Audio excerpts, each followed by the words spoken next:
కటాక్షము చేత, అంటే ఆమె కడగంటి చూపు చాలు ఎంతటి ఐశ్వర్యాన్నైనా ఇచ్చేస్తుంది, ఎంతటి శక్తినైనా కటాక్షించేస్తుంది.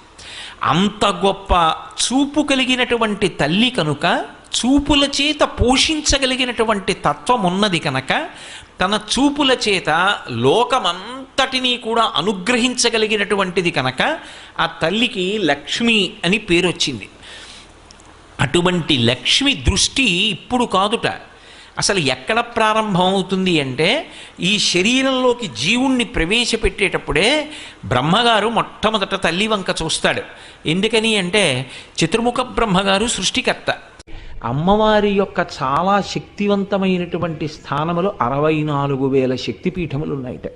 ఈ 64,000 శక్తిపీఠములను దర్శనం చేస్తే ఎంత ఫలితం ఉంటుందో, అటువంటి ఫలితం 3 శక్తిపీఠాలని చూస్తే